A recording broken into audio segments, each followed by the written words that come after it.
Salvete omnes, lignum maniacos. Estamos en un nuevo audio de Lignum en Roma y vamos a seguir con una serie ya bastante antigua. Miraré en el historial cuál fue la fecha en la que empezamos, pero sé el número del programa, que es el número 71, que empezamos junto con... Bueno, voy a presentarlo primero. ¿Cómo está, Jesús?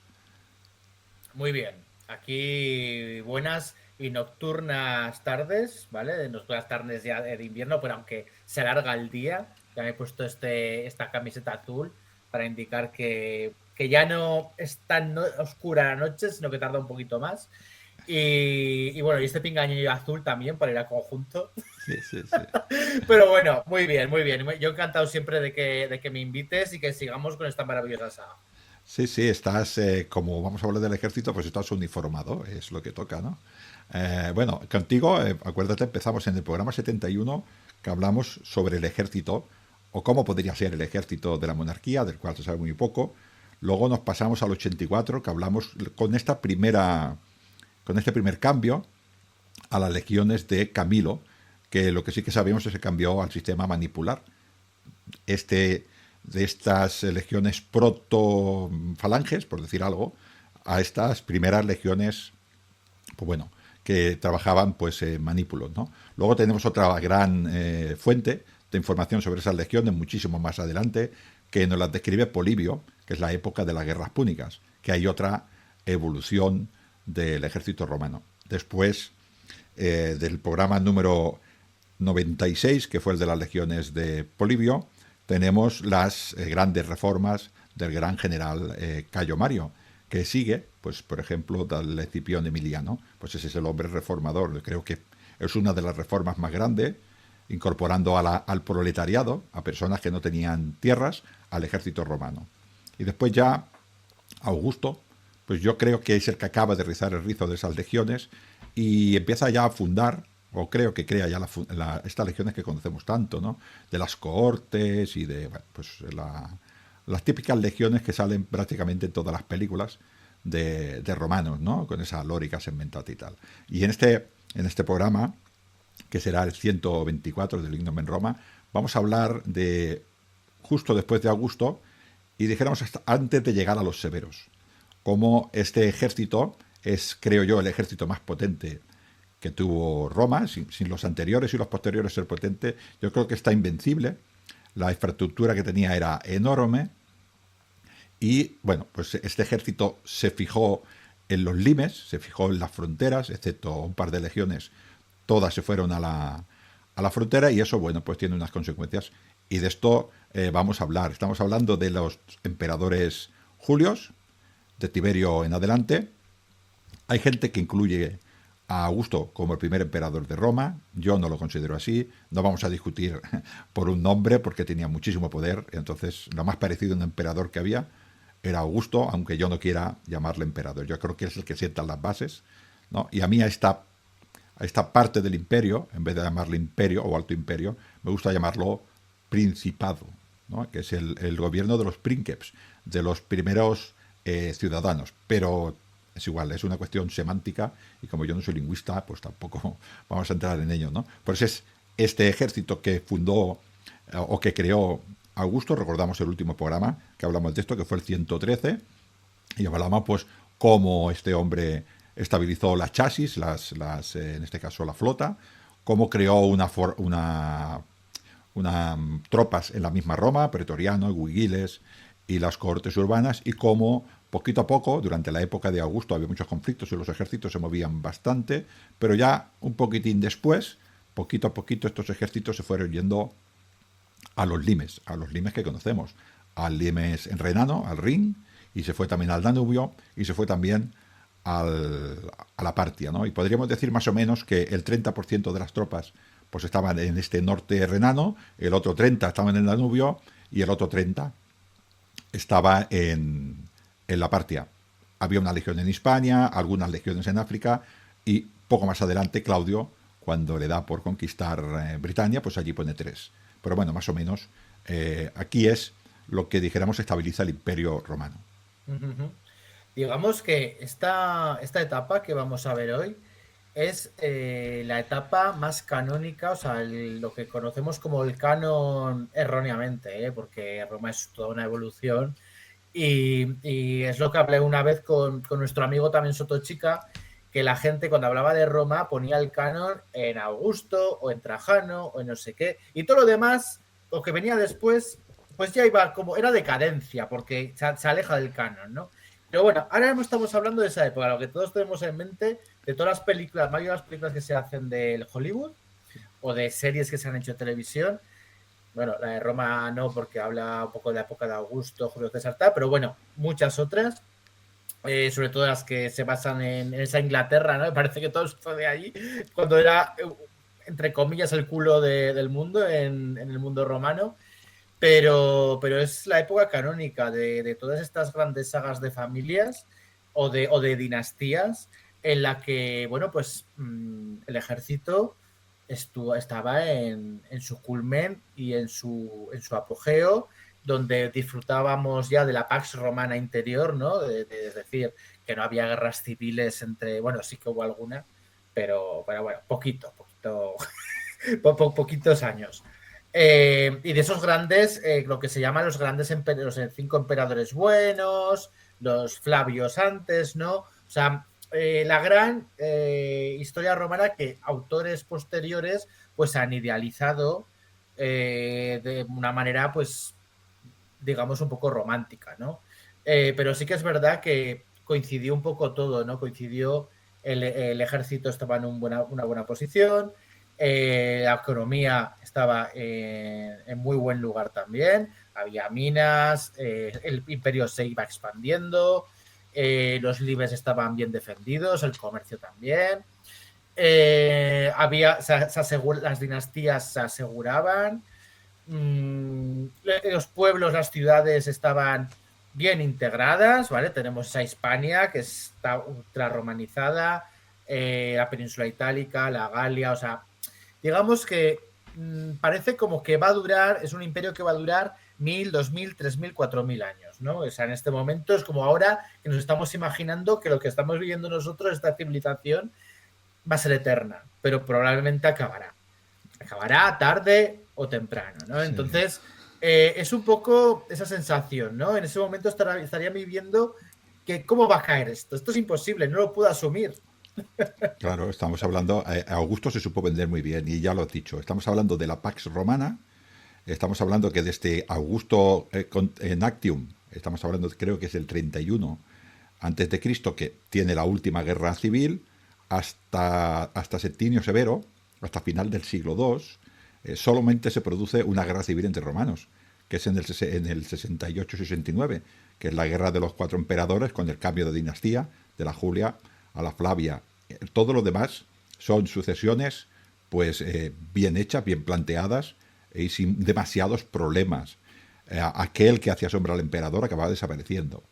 De una manera, pues porque desaparecía del todo o porque él mismo se ocultaba y decía no me consideras una amenaza porque no lo soy. Y se fueron haciendo todas estas sucesiones, ¿no? Pero sí que es esto, la Pax Romana interior, porque en la frontera siempre había conflictos, el ejército era muy potente y era capaz de, poniendo ese ejército en los limes, limitar prácticamente a cero nunca fue, pero muy, muy limitada cualquier racia que podía hacer cualquiera de aquellos pueblos para los romanos bárbaros.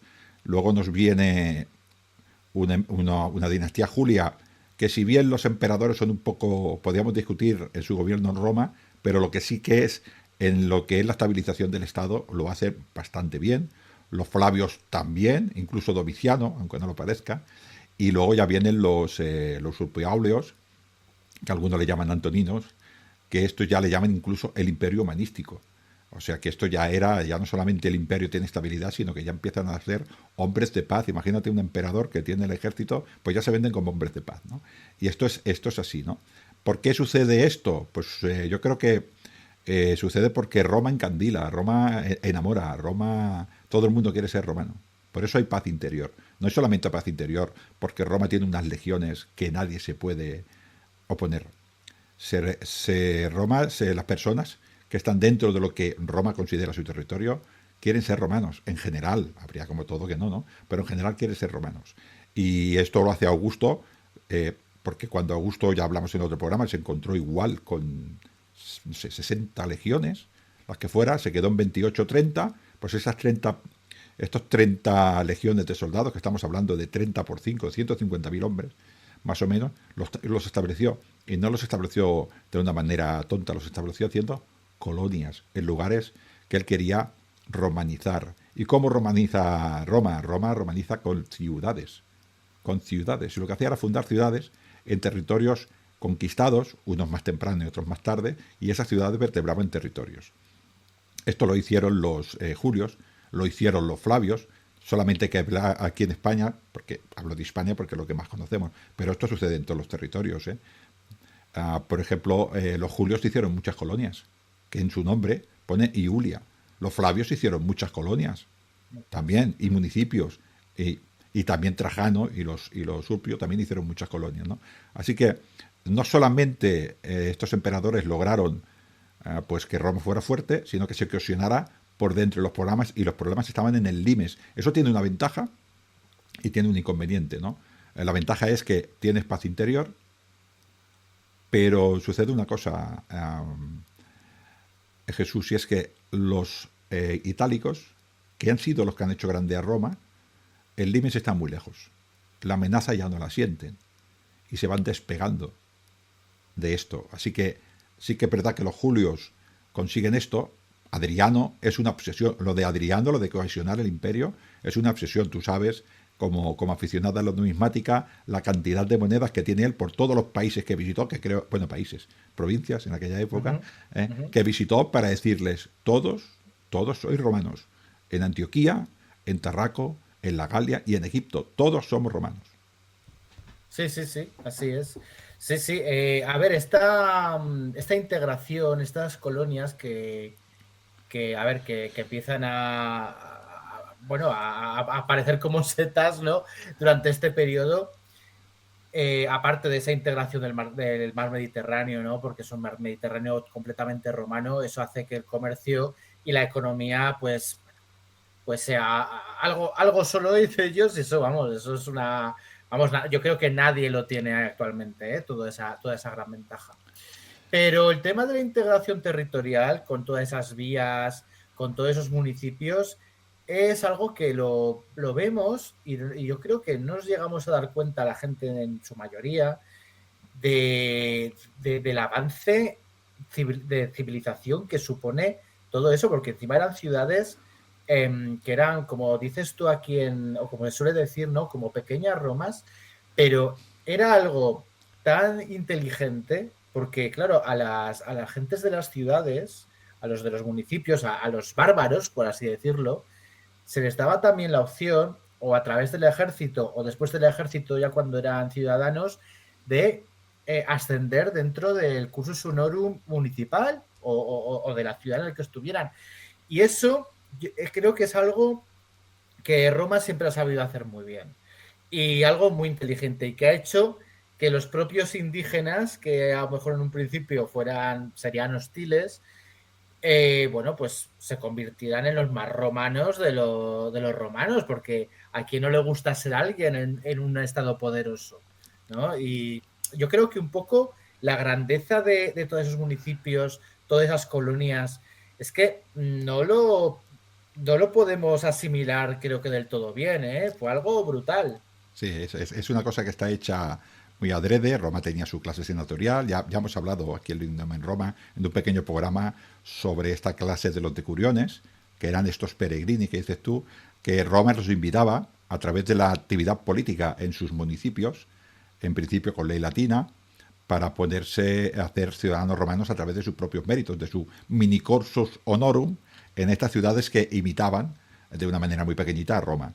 Y ellos podían, a través de esta clase de los decuriones, podían ser de un virus, podían ser premiados con pertenecer a la clase ecuestre, y si ya pertenezco a la clase ecuestre, ya puedo pertenecer a altos cargos del ejército, no a los máximos, porque estos estaban todavía reservados a los senadores, pero conforme yo voy siendo un ecuestre, tengo la oportunidad de, por méritos militares y por méritos civiles, que el ordenador, que el emperador Que el emperador, ¿en qué estaría yo Sí. pensando? Que el emperador me dé la opción de ser senador y a partir de ser senador, pues tener otras oportunidades. Un hombre, por ejemplo, que le sucedió esto, que no es hispano, es, por ejemplo, Arriano. Arriano, que es el escritor Arriano de la época de Adriano, que se parece mucho el nombre, pues este hombre era de una élite local y consiguió ser ecuestre y por sus méritos militares lo hicieron eh, senador, lo hicieron cónsul y después le permitieron pues tener una provincia y a partir de ahí, pues bueno, luego tuvo un éxito militar muy importante también, ¿no? Pero estamos hablando de esto. En Hispania se conocen muchos casos de hombres que empezaron en estas élites locales y luego acabaron siendo senadores de Roma, ¿no? Un ejemplo que parece que es así es el de, aunque los de Trajano no quieran reconocerlo, que Trajano empezaría en una de estas élites locales y poquito a poquito fue ascendiendo. Primero su padre, bueno, Marco Opio Trajano, se llamaba igual que su hijo, o que se le llama Trajano el mayor, pues este hombre tuvo unos éxitos, consiguió ser senador, consiguió ser cónsul, ya pasó a esta clase senatorial y a partir de ahí su hijo consiguió ser emperador. Esto, que cualquiera que viera a Trajano y supiera que venía su abuelo o su tatarabuelo de una localidad, bueno, pues de Hispania, pues diría, tenemos oportunidad de crecer. Esto sería la inmensa minoría, ya sabemos cómo sucede, pero existía esta promoción y las élites locales querían hacerlo. Así que Augusto y los Flavios consiguieron que las élites locales fueran los agentes romanizadores de Roma y así vertebraba los territorios. Es que, ¿por qué hablamos de esto, de las colonias? Para que los oyentes no se pierdan un poco, ¿no? El ejército es el pueblo en armas y hay que entender que se comportará tal como se comporta el pueblo. No podemos quitar el ejército y decir el ejército tiene otras inquietudes que el pueblo, no. Tiene estas mismas inquietudes. La gente de bien, la gente, bueno, de bien no, los prohombres, la gente rica de las zonas locales intentaban llegar a Roma a través de promoción en sus propias localidades, a partir de ahí conseguir mandos intermedios en el ejército y a partir de ahí subir. Pero los pobres no tenían esa oportunidad. Entonces los pobres, que eran ciudadanos romanos, iban a las legiones a proporcionar, para tener dinero, para poder servir, para poder ser centuriones. Y depende de qué tipo de centuriones, ya eran ecuestres. Y los peregrini, estas personas que vivían dentro del imperio romano, pero que no eran ciudadanos romanos, también iban al ejército, a las cohortes auxiliares, para conseguir ser ciudadanos romanos, sus hijos, y luego ya sus hijos podían hacer esto. Con lo cual, lo que hacía Roma era seducir, y la gente quería ser romana, y por eso conseguía esa paz. ¿Por qué? Porque yo voy a ser romano no por imponerme, sino dentro del mismo sistema. Y eso cohesiona mucho, ¿no? Así que vemos un montón de gente que quiere ser romana siendo rica y un montón de gente que quiere ser romana siendo pobre. Y el ejército es la base, con lo cual vemos mucha gente preparada que se va al ejército, que no son itálicos, que no son romanos, que son gente que quiere ser ciudadanos romanos. Con lo cual a Roma la ven de otra manera. Sí, sí, es muy, no sé, es muy didáctico todo esto que has dicho, porque, o yo qué sé, o muy gráfico, ¿no? De cómo funcionaba un poco el ascenso social, porque no solo era un aspecto burocrático, como por ejemplo puede suceder ahora que superas un examen, o yo qué sé, ¿no? O vas al banco, pides un préstamo y montas tu empresa y a ver si te va bien, o lo que sea, ¿no? Es, digamos, una mezcla entre lo burocrático, entre comillas, porque es todo muy de ser cliente, ¿no? Cliente de... Y además demostrar tu valor. Es decir, ser una persona que demuestra ante los demás que, hostia, que mereces, que eres, llegas a ser centurión, tal, coño, para llegar a ser centurión, no llegas a ser centurión cualquiera, ¿no? Y luego vuelves y además has hecho unas relaciones y eres una persona capaz de relacionarte de tal manera que puedes seguir subiendo escalones y ascendiendo. O sea, a ver, esto no es algo sencillo, pero era lo que veían, era lo natural. O sea, no es como ahora que está todo muy encorsetado, ¿no? Que a veces también, a veces llegan a puestos altos gente que igual, bueno, que también en esa época a lo mejor pasaría, pero a excepción de esa gente imperial que a veces salían rana, yo que sé, tenemos algunos ejemplos, ¿no? Pero en general la gente que solía ascender de esa manera tenía que tener bastantes capacidades y además haber demostrado que estaban allí por algo. Claro, estamos hablando de personas, vamos a empezar una persona que empieza en un municipio, la persona no sería, pero vamos a hablar la familia, ¿no? Un miembro de su familia pues sería cuestor, él sería el que llevaría los dineros de un municipio. Este cuestor conseguiría, o un familiar suyo conseguiría ser edil, participaría en la curia de esa ciudad a través del orden de los decuriones. Consigue uno de sus familiares o él mismo consigue ser nombrado dumbiro. Cuando eres dumbiro es como los cónsules de Roma, pero en una pequeña ciudad. Para hacer eso, tienes que actuar como actuaba un edil en Roma, a través del vergetismo, a través de hacer una ciudad. ¿Y cómo vas a hacer la ciudad? Igual que la ciudad romana. Entonces, harás unos templos al emperador para que el emperador le agrade tus acciones, ¿no? ¿Por qué haces eso como élite? ¿Solamente para ser romano? No, tú quieres ser romano porque eres una persona de la élite que quiere ganar dinero. Vamos a entender, quiere ganar recursos, quiere ser todavía más rico. ¿Y cómo lo haces? Pues empiezas ahí, dentro de esa política municipal, empiezas a relacionarte con gente romana, que ya son romanos de importantes, y te haces clientes suyos. Y le haces ganar dinero a ellos también. Y ellos ganan dinero contigo, con lo cual tú les interesas a ellos también. Y a través de ese interés mutuo, tú vas ascendiendo, porque vas, al final para que me entiendas, estás en la mano derecha de alguien de ellos. Entonces tú igual no, pero tu hijo, pues se va con el hijo del otro a Roma. Y allá a Roma yo soy importante, pero tú vas conmigo.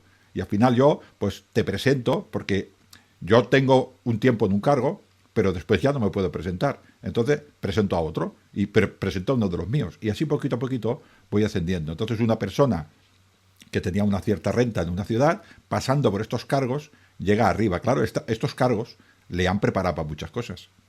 Pasa al ejército con mandos intermedios y los romanos que tenían de bien siempre necesitan clientes. Tengamos que tener en cuenta que a veces se nos pierde un poco el detalle. Una persona que estaba en Tarraco, un ciudadano romano, porque Tarraco era una colonia y ya eran todos ciudadanos romanos, igual tenía muchas propiedades en Hispania, pero ¿cómo controlaba una propiedad que tenía en Astúrica? ¿O cómo controlaba una propiedad que tenía en Lucentum? Tenía que dejar allí a gente de confianza, a una persona válida, y a esa persona la tenía que valorar, y esa persona tenía que ganar dinero y hacerle ganar dinero a él, ¿no? Con lo cual había todas unas redes clientelares que cuando tú valías, como dices tú, una empresa, pues una persona vale la ascenderán, y otra empresa la ascenderán, y al final pues puede llegar, como en el caso de Trajano, después de no sé cuántas generaciones, pues puede llegar a ser emperador. Y esto la gente lo veía, ¿no? Ahora vamos a hablar, esto hace cohesión del imperio, porque cada persona de estas, ¿cuánta gente del pueblo trabaja para ellas? Muchísima gente.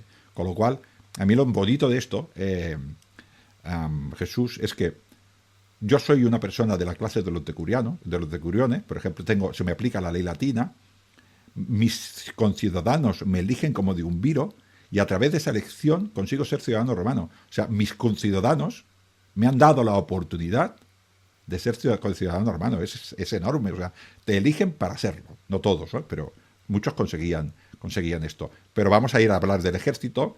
Todo esto es importante para saber la situación en la que nos vamos. Y yo soy un ciudadano normal y corriente. Yo soy una persona que está pues en Hispania, cerca de una de estas ciudades. Entonces digo, yo quiero, para mi hijo quiero, evidentemente no voy a tener el dinero, pero quiero ser ciudadano romano. ¿Por qué quiero ser ciudadano romano, Jesús? Por ejemplo, para poder comprar propiedades. Porque si yo soy un peregrini, no tengo derecho a comprar propiedades. Cualquier cosa que haga en una ciudad, tengo que hacerla a través de un ciudadano romano y evidentemente él se va a quedar con parte del beneficio. Y esto es así de claro. Si soy ciudadano romano, puedo comprar. ¿Qué puedo hacer si soy ciudadano romano? Pues si vivo en Tarraco y me voy a Antioquía, pues tengo todos mis derechos. Yo, sin embargo, si soy un peregrino de una ciudad X que tiene una relación con Roma, si salgo de esa ciudad, esa relación se ha perdido, porque no voy conmigo, ¿no? Ahora, las personas que entienden un poquitín de extranjería, sabemos que no es lo mismo un ciudadano español que un ciudadano comunitario, que un extracomunitario, y hay algunos países que tenemos unos tratados, pues por ejemplo, que sus títulos universitarios equivalen a los nuestros, y otros que no. Entonces, este tipo de relaciones existen mucho, ¿no? Sí.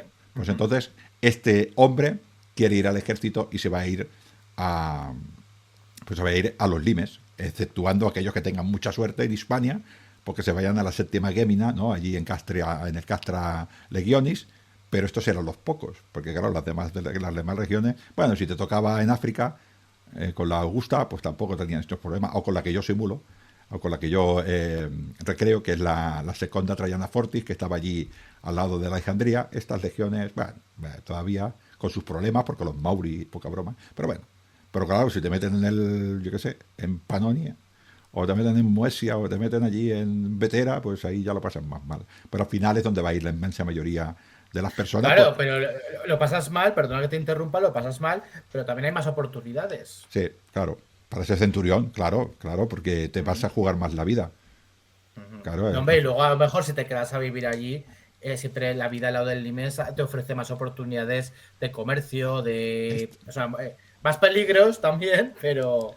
esto es lo que sucede entonces, que hasta 100 años antes, 120 años antes, los soldados romanos eran de Roma y de alrededores. Con lo cual, ellos eran romanos ya. ¿Y cuál es su patria? Roma.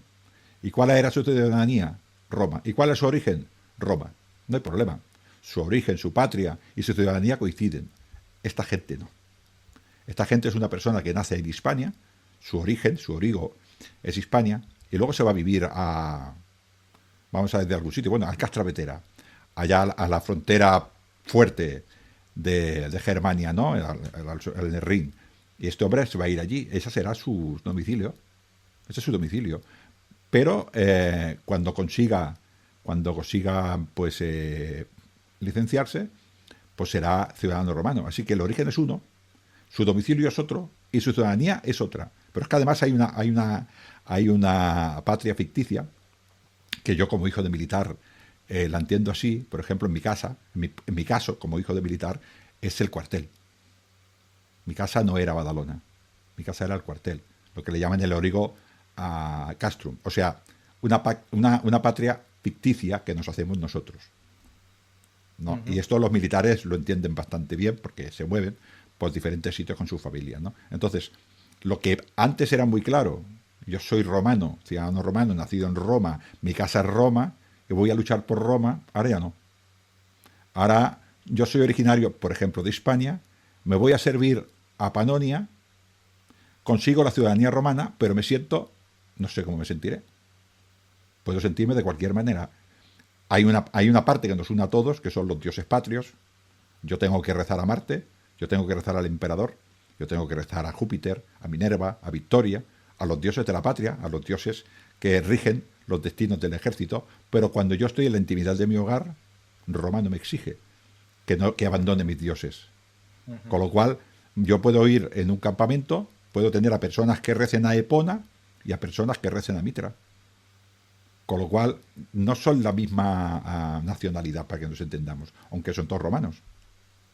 Sí, sí, pero claro, el germen ese que hay instalado en las cabezas de toda la gente, que nunca han visto Roma, que igual hay gente que no ha visto Roma nunca, pero tiene la idea de que es romano, de que es ciudadano romano, sea el origen que sea, viva donde viva en ese momento, eso es muy potente. Claro. Es decir, en Grecia, por ejemplo, si tú eras ateniense, pues eres ateniense. Sí. O eras de alguna colonia de tal, pero bueno, eras de esa colonia. Pero en este caso, igual eras de Osca, ¿vale? Un ciudadano de Osca, y eras ciudadano romano también.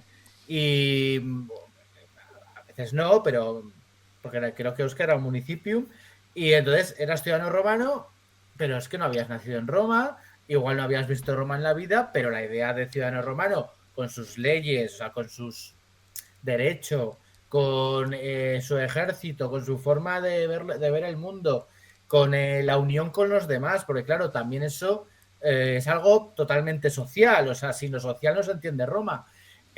Entonces, es algo brutal, es súper potente, que creo que en pocos lugares eso ha sucedido.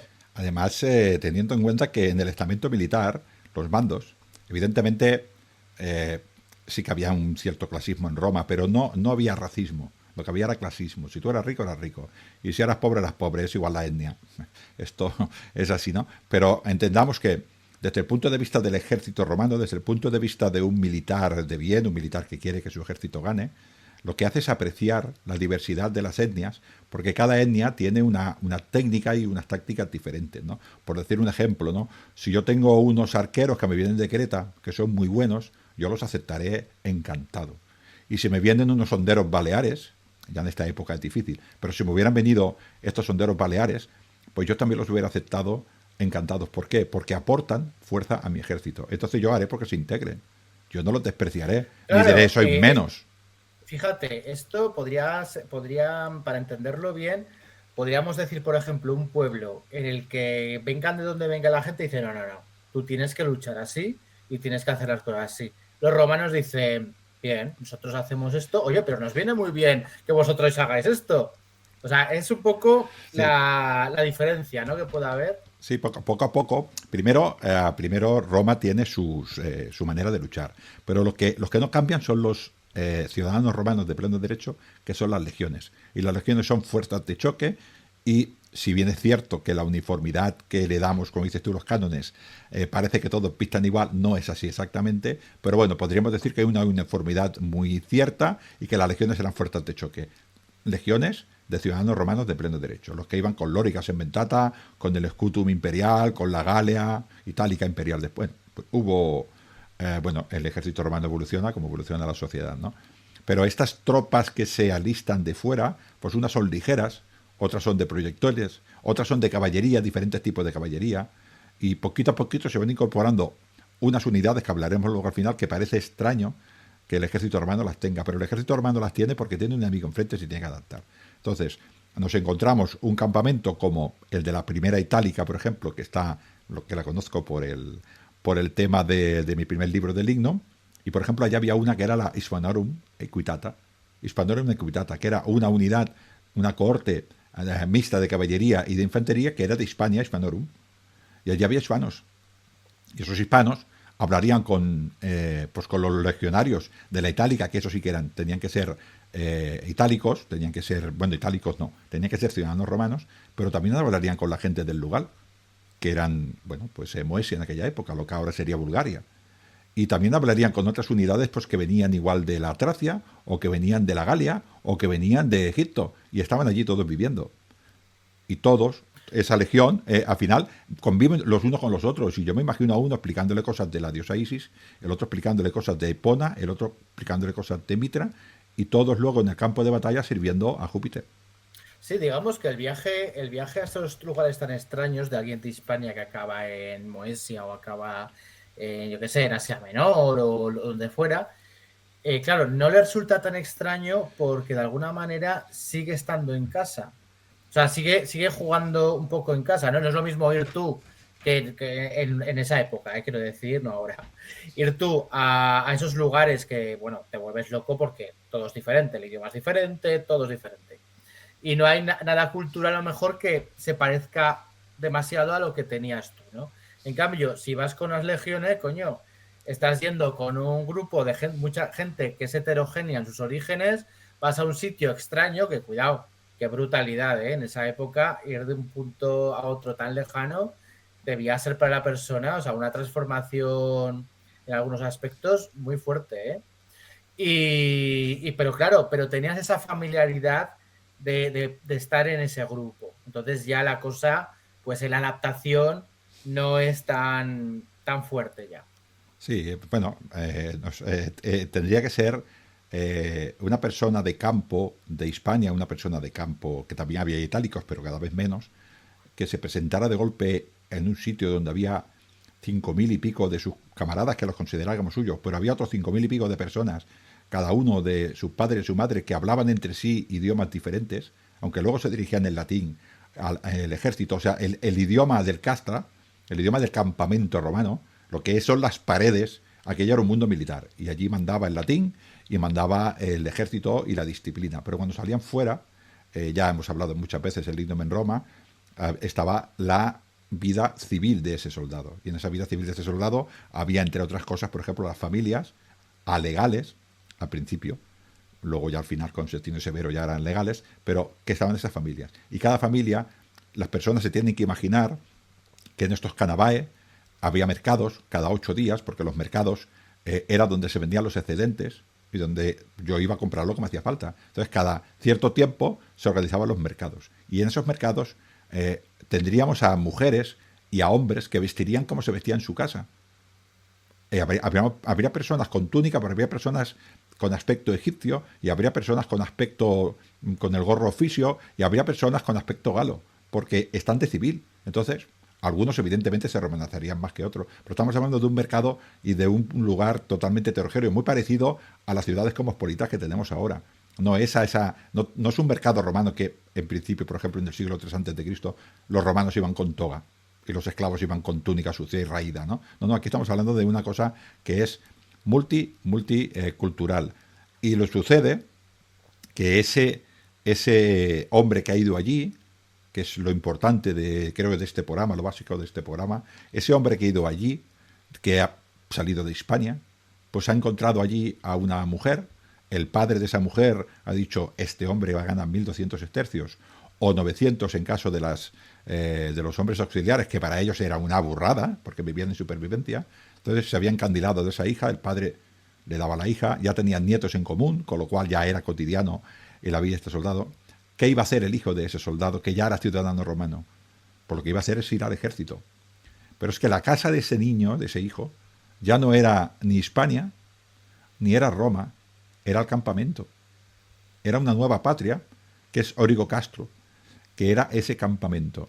Pues hubo generaciones y generaciones de personas que nacían en esos castras, que se dedicaban a ser soldados, y la vida era honrar a su padre, era hacer el oficio de su padre, que era ser soldado. Pero a la cuarta generación no le ataba a ese, a la cuarta o a la tercera, a ese hombre no le ataba ya Hispania, no le ataba a Roma, le ataba a Roma porque servía al ejército, pero Roma para él era una idea, y su casa era el campamento. Esa era su casa, esa era su nueva patria. Su patria era el campamento y la gente del campamento. Y esa diversidad que había en cada campamento. Claro, no era igual un campamento por ejemplo, el castra que hace mi legión, allá al lado de Alejandría, que uno que estuviera en Siria o que una legión que estuviera en Britania. El ambiente del campamento sería totalmente diferente, pero sería mi patria, porque yo llevo allí sirviendo, mi padre sirvió allí, y mi padre, que murió de bien, está enterrado allí, y mi abuelo está enterrado allí, y donde están enterrados mis antepasados es mi patria. Sí, sí, es en esta época es cuando empieza a cobrar protagonismo, que luego, claro, luego a la larga todo eso será un problema para el tema de el Senado, ¿no? Que has comentado antes, ¿no? Del tema de los itálicos, pero que empieza a cobrar una importancia bastante fuerte el tema de los limes, de esos campamentos y de esa... Claro, a ver, ¿dónde está la actividad? ¿Dónde se está haciendo Roma? ¿Dónde se está haciendo? Pues allí. ¿Dónde están los hombres fuertes? Allí. Y los otros, pues bien, pues Roma es Roma, pero es que poco a poco Sí, cada vez te vas desatendiendo más sí. de ese lado militar, de ese lado... Sí, sí, las clases humildes de los itálicos, cuando ya, un poco después de las guerras de los Oquis, que les dieron la ciudadanía romana, ya no tenían ese impulso de ir al ejército porque ya eran ciudadanos romanos y ya ellos ya tenían su vida, ¿no? Las élites de Roma todavía entendían que para hacer su campaña política tenían que ir al ejército. Entonces, las cúpulas del ejército todavía eran de gente de prohombres de Roma, pero la población normal desapareció prácticamente del ejército. Con los Julios va a haber cada vez menos, con los Flavios cada vez menos, y con Adriano y Trajano y compañía ya es un problemón. O sea, ya no hay nadie en el ejército, todo el mundo es de fuera. Que no hay itálicos ya prácticamente, a no ser que sea la cúpula. Además de todo esto, como he dicho, que los soldados son de allí, cuando hay muchos soldados que se licencian, les ofrecen, desde Roma, les ofrecen ir a una colonia cercana, porque crean ciudades cerca de esos campamentos, pues vuelvo otra vez a repetir, para vertebrar el territorio. La zona del campamento ya está vertebrado, pero igual 300 kilómetros más al sur, ¿no? Con lo cual, lo que hacen es fundar ciudades y allí se vuelve otra vez a romanizar. Y estas personas que van allí vuelven otra vez a hacer lo mismo. Gente local y vamos haciendo así, ¿no? Hay una cosa muy importante, que entender, lo has dicho tú antes con Grecia. En Grecia, cuando hacía colonias, no había una manera de hacer colonia griega. De hecho, cada metrópoli lo hacía de una manera y durante un tiempo a veces lo hacía de manera diferente. Por ejemplo, Atenas fundó alguna colonia que dependía directamente de Atenas, alguna fundó. En la isla de enfrente fundó una, que dependía directamente de Atenas, no eran independientes. Pero eso no era lo normal. Lo normal era que la entidad independiente fuera independiente, evidentemente querría a la madre patria y le mandaría soldados cuando hiciera falta porque tenían en común los dioses y muchos lazos de parentesco. Pero eran así. Sin embargo, Roma no. Roma tenía una manera de romanizar y estaba totalmente establecida. O sea, las normas, por ejemplo, que rigen el comportamiento de las curias locales era súper rígida. Y eso funcionaba en todas partes.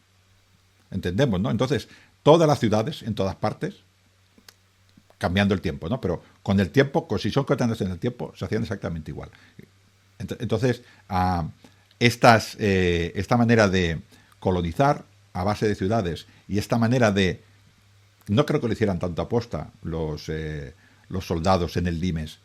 Los soldados, quiero decir, los mandos, los emperadores en el Limes. Pero se dieron cuenta de la ventaja. Pensemos que los itálicos no quieren ir al ejército porque, dijéramos, ya hace mucho tiempo que la guerra se ha ido de ellos, pero muchísimo tiempo, ya no hay enemigos cerca y ya tendría falta de hombres en el ejército. Y me encuentro justo al lado del campamento una ciudad que al principio le llamamos Canabá y luego se fundaron ciudades enteras, muchas ciudades actuales nacen de ahí, y me nutren en el ejército. Hombre, para mí son todas ventajas.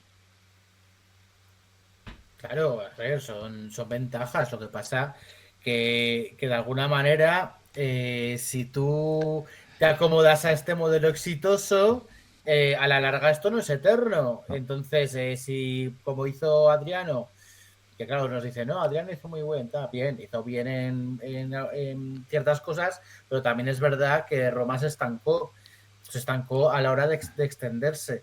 Entonces, cuando tú frenas esa extensión, que me imagino, bueno, a ver, aquí hablamos como si tuviéramos a veces la varita mágica, ¿no? Pero si tú frenas esa extensión y tú siempre mantienes un mismo sistema, las cosas tienen que adaptarse. Y precisamente Roma se había caracterizado por la adaptación.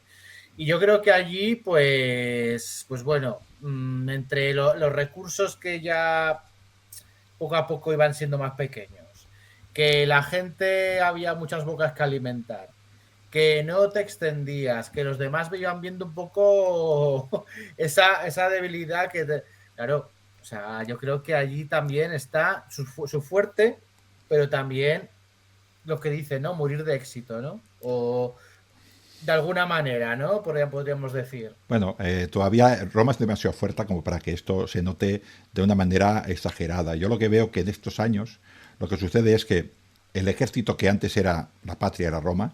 Yo soy romano, me voy a la guerra y vuelvo a Roma. O muy cerca de Roma. A un lugar que en 2 días andando estoy en Roma, con lo cual Roma la veo. Veo los templos, veo el Senado. Voy a votar a las curias, a las asambleas cuando toca. Ahora eso ya desaparece. Las personas nunca en su vida viajan a Roma. Ni tienen interés en ir. Igual un día de vacaciones, como el que va a Egipto, ¿sabes? Pero ellos no tenían, ¿no? Esto sucede que poco a poco la gente de estos campamentos, cuando tú le preguntas, dices, ¿tú eres ciudadano romano? Si eres de Roma, dices, no, yo soy de aquí de Castra. Yo a mi Roma ni voy ni pienso ir, ¿no? Sucede esto. Sucede también lo que hemos dicho, que el éxito de hacer las colonias y dar algún tipo de derecho para que estas élites locales puedan ir yendo hacia, bueno, progresando en su estatus social y llegar a senadores, resulta que cada vez hay más senadores de fuera que de Roma.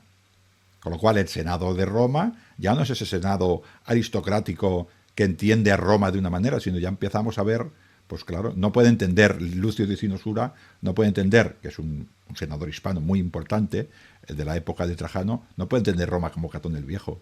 Es que no tiene nada que ver. Él viene de una provincia, querrá Roma, querrá que sea más grande, pero no la ve igual, porque él viene de provincias.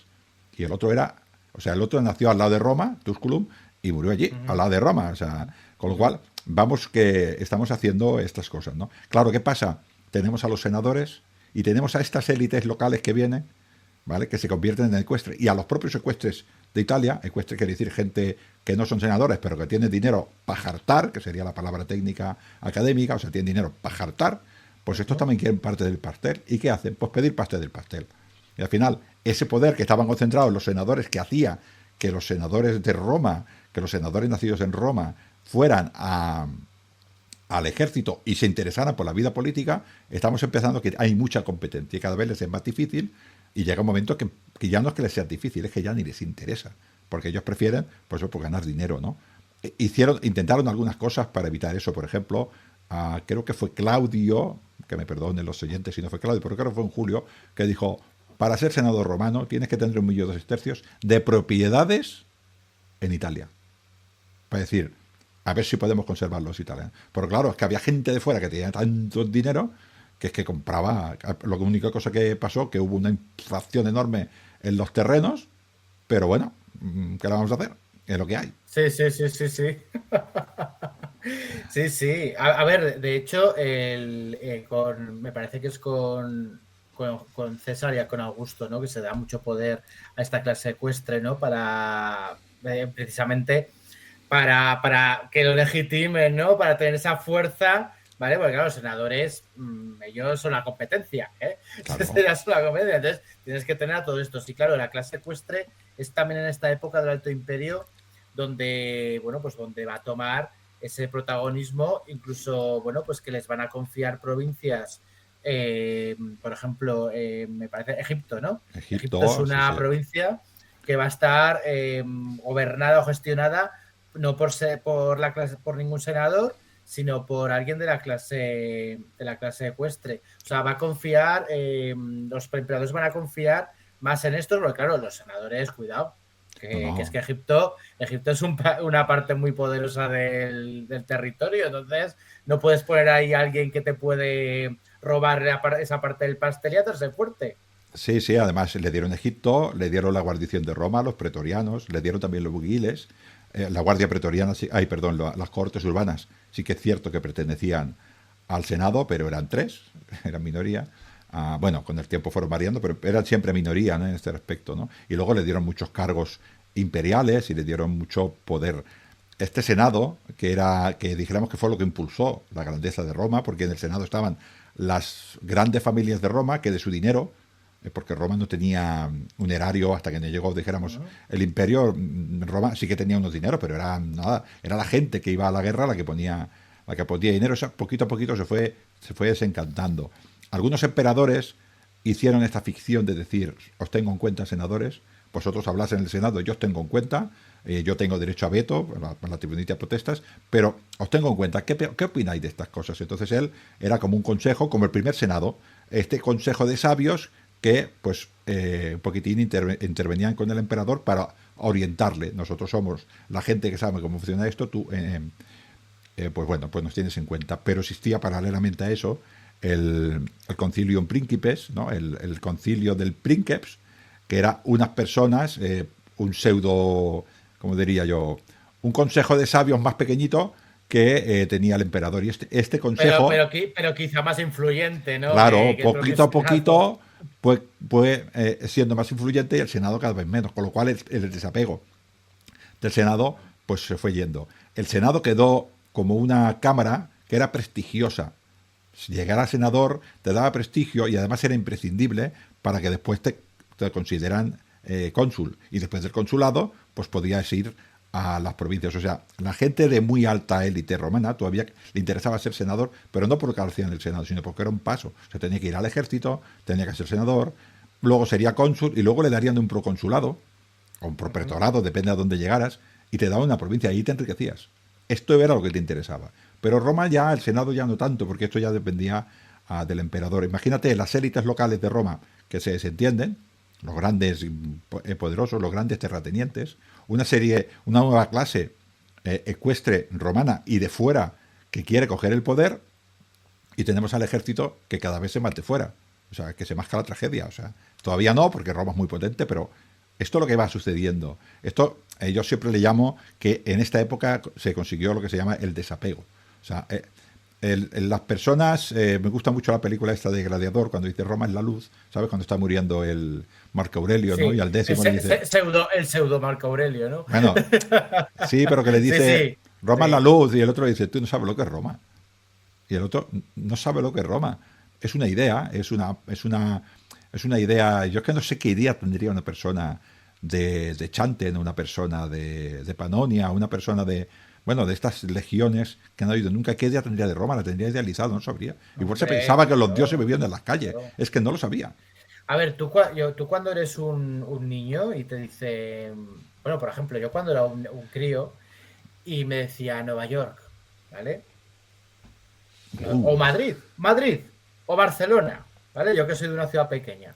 Cuando tú ibas a Barcelona, porque tienes familia o lo que sea, o sea, era algo, o Madrid, te imaginas Madrid, la mitad de España, ¿no? Ahora ya, porque ya eres mayor, ya conoces un poco cómo son las ciudades, pero yo que me imagino que debería ser algo, aunque fueran adultos, algo parecido, ¿no? Alguien que nunca ha estado, que le han hablado Roma, Roma, Roma, todos estos grandes hombres, tal, Roma, pues se debe imaginar allí, pues, vamos, o sea, algo increíble, ¿no? Algo totalmente increíble, vamos, algo que en su imaginación, y luego llegarían allí, no sé, pues, si fueran alguna vez, pues no lo sé, dependería, ¿no? Sí, según cómo se lo han imaginado. Bueno, claro, alguno iría, al final son Sí, militares y sí, sí, alguna sí, vez sí. irían, ¿no? Pero que irían en ejercicio de sus funciones, pero que no sentirían su patria. A ver, al final uno dice, es su ciudadanía, ¿no? Pero mi ciudadanía no tiene por ser como yo me siento. O sea, hay muchos ejemplos de personas que, porque son estadounidenses, pero se sienten mexicanos. O son estadounidenses, pero se sienten, bueno, porque una cosa es la ciudadanía legal, que es la que te interesa para por tus intereses, porque te va a ir mejor en la vida, y otra cosa es lo que tú te sientes. ¿No? Sí, sí, claro, claro. Entonces, es así de claro. ¿Y dónde habrá nacido esa persona? Pues igual ha nacido en Australia, en México, en Chile o donde quiera, o en Dinamarca. Pero tiene la ciudadanía norteamericana, se va a sentir norteamericano, algunos sí, otros no. O sea, la patria legal no tiene que ver con tus sentimientos, ¿no? Y donde has nacido no tiene que ver con tus sentimientos tampoco. Porque yo puedo haber nacido en Barcelona, por ejemplo, en mi caso, yo nací en Barcelona Ujú, capital, pero yo me crié en ujú. Badalona. A mí me preguntan y me dicen, yo soy badaloní, yo soy Claro, claro, badalonés. claro. Porque ¿dónde me Pues crié? de donde pases, donde Claro. pases, Y claro. ahora vivo en otro sitio que me quiero referir y la ciudadanía que tengo, pues bueno, pues es la española. Y si me voy a Alemania, ahora no porque ya soy muy grande, ¿no? Pero si con 20 años me hubiera ido a Alemania y me hubiera casado con una alemana y mis hijos fueran allí alemanes, entonces yo cómo me voy a sentir, español, alemán, no, es Te que había trae sentido muy raro, te había sentido muy raro raro, sí, hablando ese idioma. eso sí, me hubiera sentido como hubiera querido, pero raro, sí, sí. No sé si te imagino hablando alemán, ¿eh? No No, lo sé, no sé. yo tampoco, ¿no? Pero bueno, el origen, la Sí, patria, lo que tú sientes y lo legal no tiene por qué coincidir. Puede coincidir. sí. Como en tu caso, si tú eres nacido en Huesca y llevas toda tu vida en Huesca, pues coincide y no pasa absolutamente nada, ¿no? Pero hay gente pues que se tiene que mover, ¿no? Así que, como hemos dicho, la élite romana va perdiendo cada vez más poder en el Senado y poquito a poquito pues se dedica a sus negocios, ¿no? Esta gente tiene tanto dinero que prácticamente se convierten en autácticos, o sea, se hacen para ellos y ya les interesa poco la política. Lo que sí que les Fíjate, interesa son los negocios. una cosa que, a ver, claro, cuando, o sea, respecto a esto que estamos hablando de la clase ecuestre, ese poder de la clase ecuestre, todo esto, ¿no? Que estamos hablando, cuando, esto ya es hacer un poco ucronía, pero cuando perdieron la batalla contra la parte de Augusto, ¿no? Contra el triunvirato bruto y todos estos, Pompeyo, ¿no? Que protegían un poco más esta parte senatorial. Claro, o sea, si ellos hubieran, o sea, ellos perdieron y todo esto que estamos viviendo ahora es consecuencia de esa derrota. O sea, yo creo que, o sea, la importancia que tuvimos en ese momento es Sí, que probablemente sin esa derrota, todo esto que estamos viendo ahora, a lo sí. mejor sería de otra manera completamente diferente, en el que el Senado no hubiera dejado que todos estos hubieran tenido, aunque hubiera sido inevitable al final, pero no hubieran tenido Es una buena, tanta relevancia. es una buena cronía, es una buena cronía. Yo creo que Augusto cuando le dio más poder a los secuestres y les quitó un poco de poder a los senadores, creo que hacía lo que Roma había hecho desde el principio, que es intentar buscar el equilibrio entre las cosas, ¿no? Roma tenía dos cónsules para que entre los dos se controlaran. Empezó con un pretor y luego tuvo varios pretores para que los pretores, los ediles para que, o sea, al final teníamos el Senado para que controla a los magistrados, el magistrado para que controla al Senado y las asambleas para... Estos equilibrios Roma lo tenía muy claro y yo creo que Augusto lo hizo de esta manera sí, ¿no? Lo que pasa es que, como dices tú, las sinergias de los pueblos hacia donde vamos es muy difícil de parar, ¿no? Entonces, no sé si eso es evitable, pero claro, solo sabemos lo que ha sucedido y nos podemos Claro, imaginar, ¿no? claro, claro, claro, Podemos claro, imaginar, ¿no? claro. hemos dicho que estas élites locales se nos van, estas élites locales, no, perdón, esta élite senatorial, cada vez pierde el interés en la cosa pública, no tanto en ir al Senado. Vuelvo a repetir, ellos van al Senado como un paso a su carrera, porque el deseo de cualquier ciudadano de bien de Roma sería adquirir una provincia. Había provincias senatoriales y había provincias imperiales. Y para eso tenías que ser cónsul, pretor, depende, había provincias que eran pretores, como por ejemplo, quiero recordar que la Lusitania, y había alguna provincia que era, por ejemplo, de los cónsules imperiales, como por ejemplo Germania, porque básicamente son las que tienen legiones y las que no tienen legiones. Tampoco hay alguna cosa rara, pero casi siempre es así, ¿no? Y esto querían, ¿no? Además, pienso una cosa, con que el emperador no se fiaba ni de los senadores, porque claro, ¿cuántos emperadores vieron que el Senado pues hacía bajo mano, contrataba asesinos para matarlos? Muchos. Entonces, los libertos, esclavos que trabajaban para el emperador, que los liberaban, estos cada vez tenían más cargos públicos importantes en el Palatium, en el palacio, ¿no? Allí donde estuviera el emperador gestionando el imperio, ¿no? Durante un tiempo fue la colina capitolina, pero luego ya, perdón, el palatino, que de ahí viene palacio, y después ya esto ya es otra cosa, ¿no? Pero la gente que llevaba el imperio eran libertos, ya tampoco eran hijos de estos senadores, con lo cual es otra cosa que se les quita a lo que has dicho tú, pretores, y muchos cargos de representación, por ejemplo, de la justicia, ya se le van también a los secuestres, con lo cual estos senadores también lo dejan. Son desplazados. Claro, son desplazados. Claro. Empezamos a ver que el evergetismo, que antes el evergetismo es eso de pagar cosas en Roma para que Roma salga más grande, en Roma ya lo hace prácticamente siempre el emperador y fuera lo hacen las élites locales, con lo cual esto ya también se desentienden un poco. No lo dejan del todo, porque al final siempre les gusta decir este templo lo he hecho yo, para que os entendamos, pero ya se encarga más el protoestado romano de hacer estas obras que no antes, pues lo hacía un cónsul o lo hacía cualquier otra persona importante y entonces ponía el nombre a sus cosas, ¿no? Pues la vía Claudia o la vía Flavia o la vía, ¿no? Luego ya llamamos la vía Augusta, que es un emperador, entendemos, ¿no? También por lo que hemos dicho, estos senadores, para ser senadores, tenían que tener 1,6 de propiedades en Italia, con lo cual tenían unos latifundios con una cantidad de esclavos y se dedicaban pues a eso, a hacer su campaña política y luego ya se retirarían en sus villas, pero hartos de dinero. Y ya te digo, la cosa pública les interesaba promocionar y hacerse ricos, que no es lo mismo que yo me hago rico y hago rica Roma, que no que yo me hago rico porque me hago rico, que son cosas diferentes, ¿no? El poder real desde el princeps, poquito a poquito, como el poder del princeps es el poder de Augusto, el poder de Tiberio, es que tengo la tribunilla potestas, o sea, puedo vetar cualquier cosa que diga el Senado, pero es que además tengo el ejército. Pero el ejército lo tengo en el limes, con lo cual el ejército cada vez tiene más importancia. Cuando llegamos a Septimio Severo, que sería el final de este programa, ¿quién le da el poder al Septimio Severo? El ejército. Y eso lo agradece. Pero se lo da el ejército. O sea que el ejército es el que pone. De hecho, el ejército pone a Septimio Severo, pues lo pone a los demás. Mueren 5. Bueno, mueren 4. Que el mejor es el que quedó vivo, que se llama Septimio Severo. Sí. Además Albino, como lo apoyaba el Senado, ¿no? Una muestra más del desprecio, entre comillas, que Severo, pues a lo mejor les tenía, ¿no? Algunos de estos senadores les envió la cabeza del pobre Albino. Sí. Otra cosa que también sucede, pues es estas élites locales van al ejército y ya los que hay, los dos de arriba siguen siendo senadores, el tribuno Laticlavio, el tribuno Laticlavio y el legatus siguen siendo senadores, pero ya nadie más ahí de allí, todos los demás son de fuera. Entonces, los cargos que realmente son los que están llevando tropas, que son los tribunos Laticlavios, son todos de fuera, ya no son de Roma. Nos encontramos que los soldados ya no son de Roma y que los cargos intermedios tampoco son de Roma. Irán a Roma. Y que únicamente llegaba allí un tío de Roma, ¿no? De las familias tal. Oye, mira, yo soy Laticlavio, ¿no? El tribuno Laticlavio.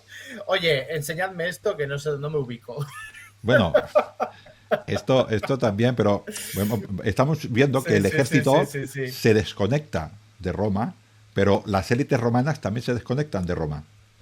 Esto es a lo que me estoy refiriendo. Entonces, las cosas que suceden se deciden cada vez más lejos de Roma. Y además, las personas que sirven a Roma porque creen que sirven al imperio, ya sirven al imperio, no a Roma. Es que estamos hablando de conceptos que creo que son un poco diferentes. Todo esto se va sumando al desapego, que es lo que creo que al final sucede lo que sucede, ¿no? Los centuriones, cuando yo soy centurión, yo empiezo de soldado, vamos a imaginarnos eso es mucha suerte. Vamos a hablar el sueño de un legionario que acudiría 5 veces en toda la historia de Roma. Pero vamos a imaginarnos qué pasa. Yo entro Vale. en una cohorte, lucho bien, dentro de la cohorte pues empiezo a ser el decano, el centurión dice, este vale mucho, me pone de optio, el optio es suboficial, que el optión es el que optaba a ser centurión, esto quiere decir optio, directamente, sigo siendo valiente, matan a mi centurión, claro, como ha matado al centurión, pues yo soy el optio, entro al centurión. Esto funciona así, para que asciendan a la gente, esos tienen que morir, ¿no? Sí, así va. O licenciarse y tener mérito. En este caso lo matan. Lo digo para ir rápido, porque si no no te da tiempo. Entonces tú sigues en batalla y eras de la 10ª cohorte, pero mueren 9 más. Al final ya te quedas en la 2ª cohorte. Ya estás casi a punto de entrar en los primeros órdenes, ya de lo más importante. Oye, pues tienes suerte, suerte, suerte.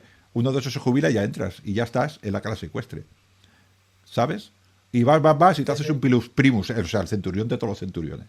Porque todos los demás ya valen menos que tú. Tú ya llevas 20 años en el ejército matando bárbaros y ya eres este tipo de centurión. Entonces te dicen, oye, como vales, ¿por qué no te vas de prefecto de una cohorte? O sea, ya no mandas a una cohorte, sino a una unidad autónoma, que son cohortes auxiliares, y tú ya la mandas.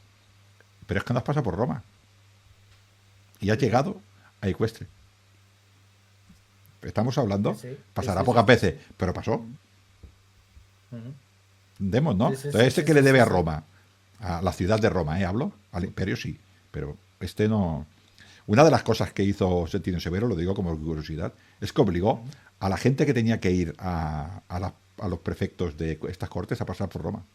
Los centuriones tienen que pasar sí o sí por Roma, para que Ahí la, tú para que la vieran. písala y Sí, sí, ya sí, pisas y vuelves. sí, Toca sí. chufa y vuelves. No, no, pues hostia, claro, claro. O sea, es que, hombre, no puede ser. Hay que ver Roma alguna vez en la vida. Tú ya la has visto. Tú ya puedes sentirte orgulloso. Yo Ya sí, yo puedes, yo la he creo que pisado. puedes morir tranquilo ya. Y volveré, ¿Eh? y volveré. Hombre, Y hombre. luego nos encontramos con que el ejército romano también evoluciona. Y tenemos estas legiones que explicamos la otra vez, ¿no? Estas legiones romanas de fuerzas de choque con 5.000 tíos iguales más la caballería. Y luego tenemos estos auxiliares que en teoría son unidades que también se parecen muy a la romana. Pues, pero bueno, unos son, por ejemplo, lanceros. Lanceros son tíos con lanza para parar la caballería. Tenemos arqueros. Tenemos a honderos. Tenemos a caballería ligera. Tenemos a caballería un poquitín más pesada. Bueno, lo que nos podemos imaginar. Pero Roma ya empieza a incorporar, depende en qué zonas, otra vez esta figura que había desaparecido, que eran los foerati, federados. Ujú. Contrataba, o sea, no contrataba, sino pueblos. Cuando Roma iba a luchar, esos pueblos le mandaba ejército. Pero estos federados ya luchaban a su manera, no a la romana, que es muy diferente. Por ejemplo, un pueblo federado. Pues un pueblo federado son los Mauri, los sármatas, algunos reyes sármatas, algunos reyes germanos, por ejemplo los catos, durante un tiempo fueron de Roma, y cuando Roma luchaba, pues ellos les mandaban soldados. También había íberos, pueblos íberos, opidums íberos, que también eran federados. Estos eran gente que iba con su líder, con su caudillo en el caso de los íberos, y entonces luchaban con él, pero a las órdenes de Roma, a su manera, a la manera íbera o a la manera tracia o a la manera que fuera, ¿no? Y estos Vale, eran vale, así. vale, vale. Lo que hemos dicho, los contari, que son los lanceros, que tienen contas. Un conta es una lanza de 3 metros, creo que son, una cosa así, que era la que llevaban los sármatas, ¿no? Y luego había una cosa que es nueva totalmente, que luego ya se hace muy común en el ejército, que son los numeri. Los numeri no son federados. Los números son que Roma, por ejemplo, imagínate que hay unas tropas muy buenas con hachas, porque son muy efectivas en Germania. Pues Roma contrata a 1.000 tíos de estos con su jefe y los pone a servir a Roma, pero con su jefe, y les paga como si fueran mercenarios, pero Mercenarios, ¿no? Sí, sí, sí, sí. pero integrados en el ejército. Numeri. Que esto, estamos hablando creo que es de la época de Adriano, Númeris, que luego esto se queda, bueno, hasta el final del imperio. Son O sea, gente, digamos que la diferencia entre federados y numeri, los federados es que son gente que están, digamos, en vasallos de Roma, como si sí, dijéramos, ¿no? Que le mandan su ejército, pues porque lo tienen que hacer. Y los numeri son personas que a lo mejor no tienen por qué estar dentro o están fuera de los limes, saben que luchan muy bien y los contratan para esta sí. batalla porque les van a venir muy bien, Claro, ¿no? Tipo mercenario. los federados de Roma ayudan a Roma porque Roma lo exige, pero cuando ellos son atacados, Roma también les protege. Con lo cual quiero decir que son pactos, ¿no? Por ejemplo, durante mucho tiempo ese reino de Armenia fue así. Y algunos reinos de alrededor de Armenia o del sur de Armenia, o Roes, por ejemplo, pues también los atacaban los partos, entonces Roma pues lo tenía que proteger a cambio de que ellos también les daban, pues cuando Claro. Roma hacía una campaña, bueno, pues son federados y tenemos un trato desigual siempre, porque claro, Roma era la potencia, pero tiene este trato. Los números se contrataban, ¿no? Estos números son la proto-barbarización del ejército. Luego ya no contratan números, sino que contratan pueblos enteros. Pero esto es ya más adelante, ¿no? Así, fíjate tú si hemos cambiado de este ejército de Tiberio a este ejército, dijéramos ya, de bueno, Antonio Pío, De Cómodo y de Antonio Pío, sí, de sí, todos de Cómodo estos. y de esta gente, ¿no? El ejército, lo he explicado alguna vez, pero vamos a explicar en todo caso algunas. Yo tengo el ejército, no solamente tiene soldados. Los soldados son los que hacen guardias. Y yo siempre me gusta decirle, así de una manera peyorativa, pero que nadie se enfade, los limpia la letrina, ¿no?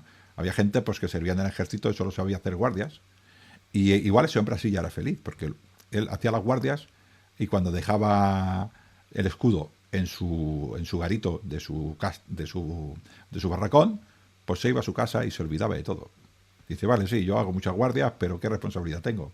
Me voy a mi Ujú, casa con mi mujer ujú. y si no hay guerra, pues yo vivo bien, no tengo responsabilidades, Ya es feliz y pues ya ya está. está. Y con eso le vale. Al final hay de todo. Hay otros que lo intentan y tampoco le dan oportunidad. O sea que al final todo esto de que eh, innova, ya innova, porque si somos 5.000 que queremos ir a un lugar y solo hay 100 plazas, pues hay cuatro mil Claro, novecientos claro. que no entran, por mucho que quieran. Entonces tampoco, a ver, ¿no? Que al final dice, soy feliz porque no me queda más remedio. Que esto tampoco, ¿no? Pero Sí, bueno, sí, sí, sí, sí. tenemos dentro de la Legión, también hemos hablado alguna vez de los colegias, pero no se trata de la Legión, se trata de cualquier sitio que existiera en Roma, había una formación profesional, se enseñaban oficios. Entonces, a la Legión intentaba, como hemos dicho, intentaba ser autártica, intentaba ser una unidad que no dependiera de nada de fuera. Eso es prácticamente imposible, pero lo intentaban. Entonces yo cuando llegaba a la Legión y era un curtidor de piel, pues me hacían inmune. Inmune quiere decir que me quitaban las guardias. ¿A cambio de qué? Pues de curtir piel. Y si yo era ebanista, a cambio de hacer pues muebles de madera. Y si yo era un experto cazador, pues iba a cazar. Y si yo era un experto constructor, pues construía. O reparaba, mantenía, para que nos entendamos, ¿no? Y así. Y estos necesitaban muchos oficios, pues por ejemplo, para hacer cuerdas, para de herreros. Esto lo necesitaba también el ejército. Bueno, pero claro, pero todos estos que entraban y sabían esos oficios también podían enseñar a otros. Por eso Claro, también se aprendían, era una formación profesional. claro.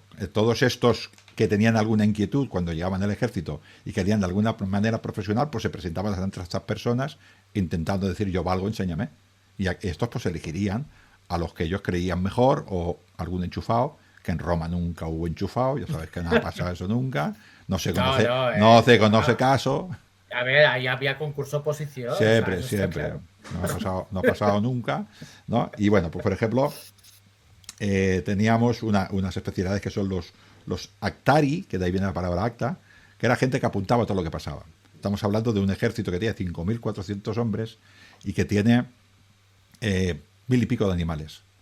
Y ahí tiene que entrar heno, paja, tiene que entrar alimentos, tiene que entrar trigo, tiene que entrar personas, bueno, tráfico, lo que tú quieras. O sea, tienen que controlar la entrada y la salida de los cuarteles. Estamos hablando de una institución militar, que hay zonas que no se pueden acceder, zonas que sí, y estos eran los que hacían los actas, o sea, el registro oficial, ¿no?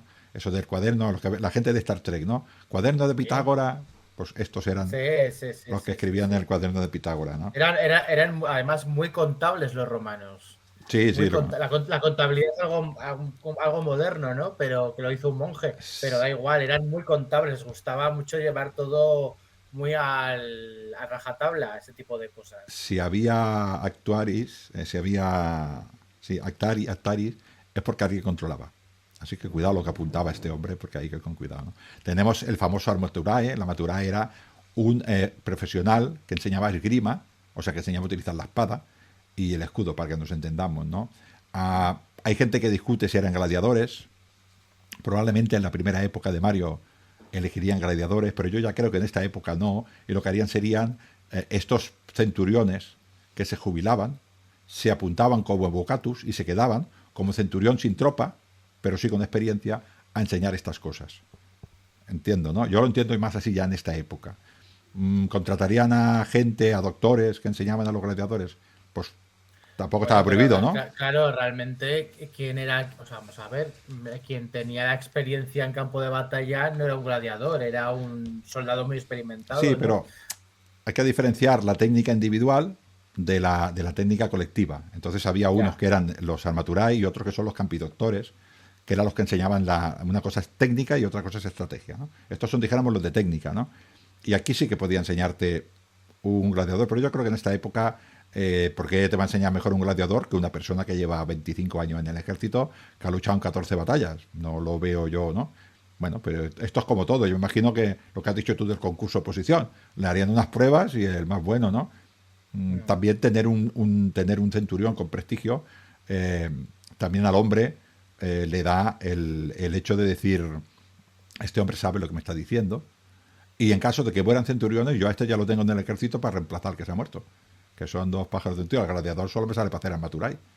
Aunque Ujú. también es cierto que algunas veces hubo batallones de gladiadores, porque cuando no hay, ¿no? Tenemos el Armorum Custodes, que es el que se encargaba de que cada cohorte y cada persona tuviera sus armas bien pertrechadas y mantenerlas si hacía falta. Claro, si mantenía las armas, tenía que mandar a los herreros y tenía que mandar a los curtidores de piel, por ejemplo, ¿no? Con lo cual, bueno, pues es un hombre Sí, sí, sí, importante. claro, claro. Ujú. Hay un grupo que son los beneficiarios, que son, vamos a decirlo de una manera técnica, por los enchufados. ¿Para qué nos vamos a engañar? Estos son soldados o son centuriones que, por ejemplo, pues dice el legado, tú vais a hacer guardia en mi casa o me vais a llevar en carro, ¿sabes? ¿Sabes estos soldados que iban de chofer de un general? Pues estos son beneficiarios. Sí, Y su que vida era esta, le abría la puerta, ¿no? este es de Sí, sí, beneficiari, sí, sí, sí, sí, sí, sí. porque no. Sí. Mm. Luego tenemos para no decirlo todo en latín, tenemos a la gente, a los secretarios de los comandantes, los cercanos. Tenemos los disquentes, los aprendices, que son estos que has dicho tú. Cada vez, cada vez que tenemos un oficio, tenemos un aprendiz. Mm. Y este aprendiz, Ujú. pues, tirará adelante o no tirará adelante. ¿no? El Septino Severo, igual que permite casarse, también legaliza los colegios profesionales. Pero, al parecer, de una manera legal, cuando yo quería aprender un oficio, pagaba la cuota de entrada a este colegio y si no servía, me devolvía la cuota y decía, chaval, vete a otro sitio que no vales para nada. No vales ni para matar bárbaros, dedícate a hacer paredes, ¿no? Así que había siempre gente que podía optar a estos cargos, ¿no? Y bueno, pues estos son los disquentes a cualquier oficio que nosotros podemos, de ahí viene docente, disquente, enseñar, ¿no? Aprendiz. Luego tenemos a estos especialistas, muchos especialistas, existe una palabra que se llama duplicari o triplicari, que era gente que cobraba el doble. Los duplicari cobraban el doble por algún Ah, motivo. yo quiero esa profesión. O sea, Esta esa es la no, ¿eh? mejor. Esa es la mejor, solamente cobro el doble. Ah, Sí, no hago nada bueno, más. son gente importante, los beneficiarios Ya, probablemente cobrarían el doble, el Armorum Custodi cobraría el doble. Dicen que el Aquilifer igual cobraba hasta el triple, siendo un soldado.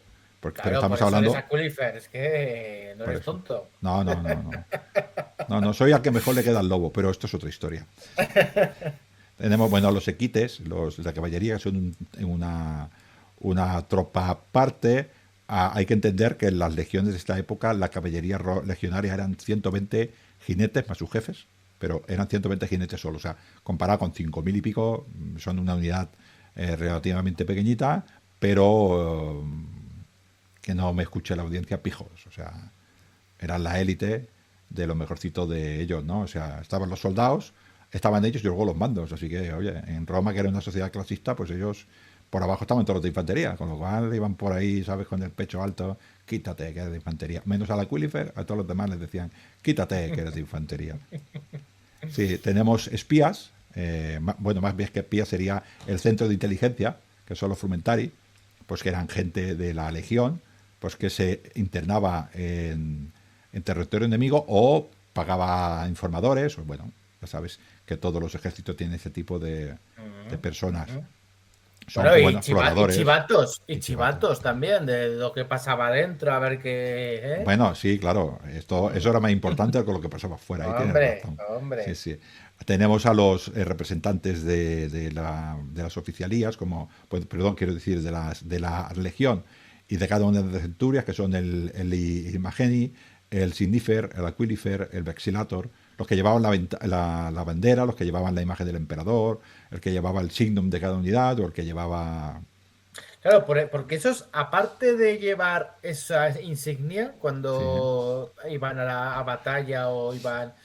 Esos, claro, también su función era representantes de su. sí. ¿No? ¿Y qué hacían Sí, entonces? bueno, tenemos varias funciones. Vegecio, en su tratado militar, nos dice que Ujú. las órdenes se daban en una combinación del cornua o de la tuba, bueno, de la trompeta o de esa trompeta curva que tenían los legionarios, unida con estos signos, ¿no? Eso nos lo dice Vegencio, pero nos está hablando del siglo IV. Pero el mismo Arriano, en una batalla que nos describe él mismo, por eso con mucho detalle, él nos dice que él estaba, o nos deja ver, que él estaba en medio de la tropa, bien protegido por sus hombres, y se acercaba al enemigo, y había un momento en el que tenía que dar la orden de disparar. Y todo el mundo estaba pendiente de quién, de él no puede chillar, porque estamos hablando de un campo militar enorme, estamos hablando de 5.000 soldados solamente con una profundidad de 4 hombres, así que el frente sería larguísimo y el de la derecha no lo iba a entender ni lo iba a oír. Y lo que dice es que cuando dio la orden, una persona que a veces se nos olvida, que era el líder, iba con una bandera, con su insignia, con su nombre dorado, que era el que decía, el comandante está aquí, para que la gente lo sepa también. O sea, no solamente había una bandera para la legión, sino que había una bandera para el mando del ejército. Entonces dice que él movió esto y a partir de ahí empezaron a disparar.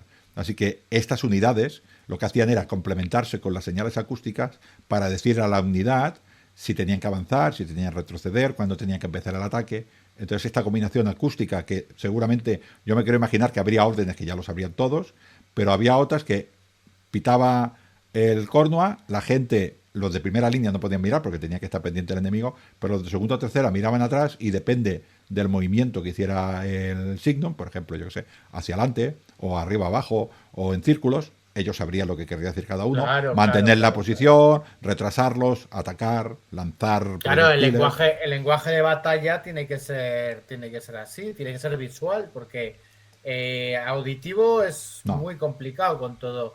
Entonces tiene que ser visual y solo se puede hacer de esta manera, claro. ¿sabes? Por eso esa Claro, gente claro. tenía que ser, eran siempre gente con prestigio, gente de sobrada valentía, porque claro, si el del signo salía corriendo, los hombres que no sabían qué pasaba, pues se iban con el signo. No por cobardía, sino porque Sí, el porque signo claro, se iba. Pues ellos no conocían la táctica que habían planeado, claro, seguían a lo al signo. mejor. Claro, ellos seguían Sí, al sí, sí, signo. sí, sí. Donde iba el Sí, sí, signo, iba sí, al sí, sí, signo. Yo sí, que sabe el sí. soldado Sí, sí. que está a 200 metros. Ve que se mueve el signo, él lo sigue. Igual se va de la zona, Y si caía lo otro, cogía otro. otro, el disquente.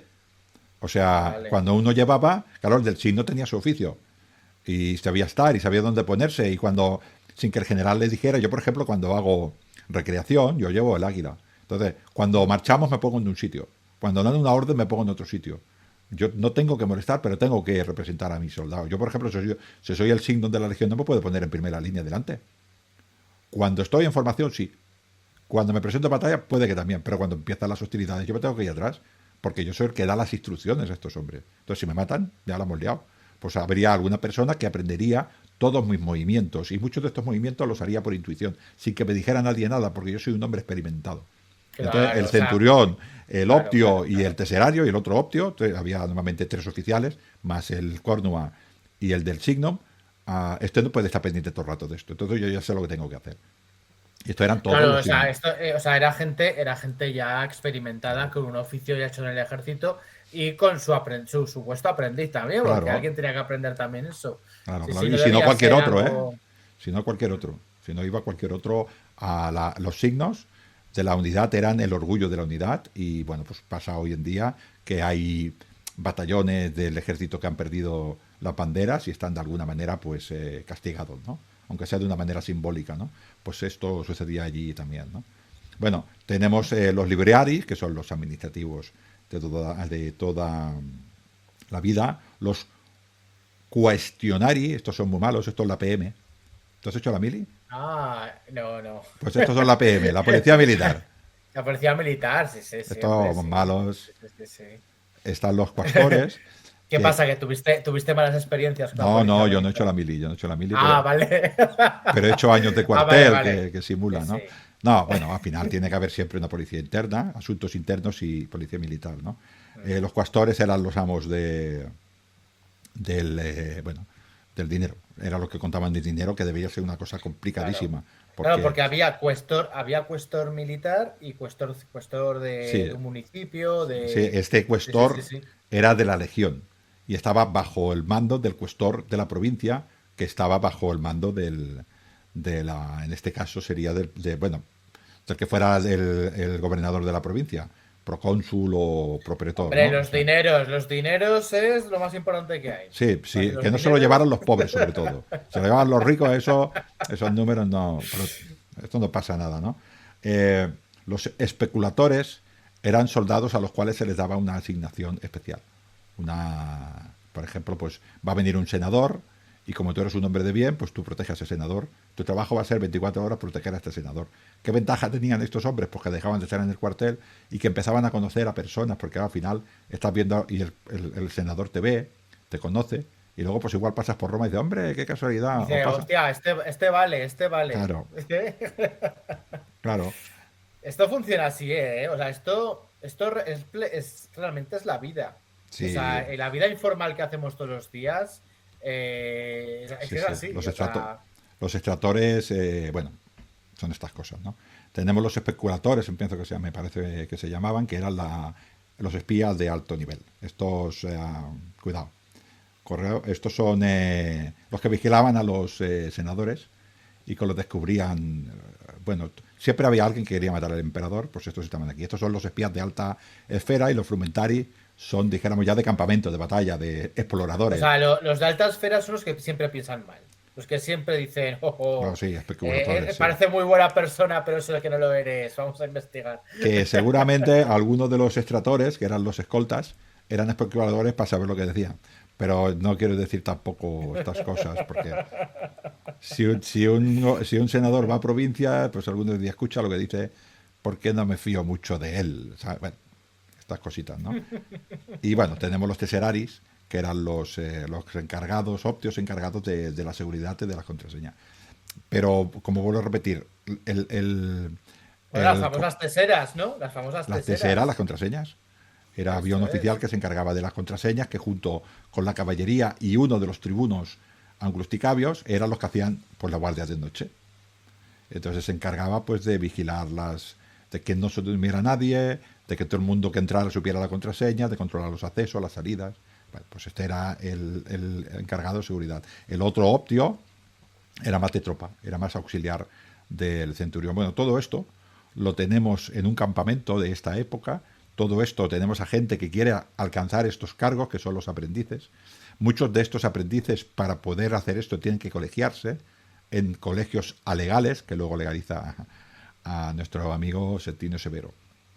Y pues tenemos a nuestro ejército pues dándole caña a todas en esa época, a todas las tribus que había fuera. Y lo que hemos dicho, importante, los itálicos cada vez se desentienden más del el ejército. Las élites de toda la vida de Roma, las nobilitas, cada vez ve al Senado como un paso más para enriquecerse.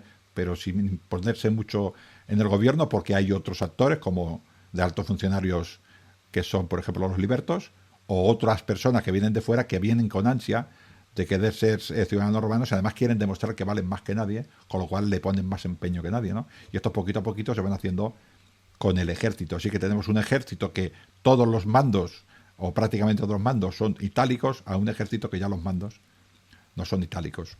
Un mundo en el cual los hombres pobres pueden promocionar dentro del ejército en estos oficios, que cada vez que vas ascendiendo te va dando cada vez más dinero, o sea, cada uno asciende dentro de lo que, de sus capacidades. Roma ya sabía muy claro que un plebeyo no iba a llegar a ser emperador nunca en la vida, pero dentro de los plebeyos podía aspirar pues a hacer, por ejemplo, centurión, o hacer, ¿no? Poco a poco ir ascendiendo, ¿no?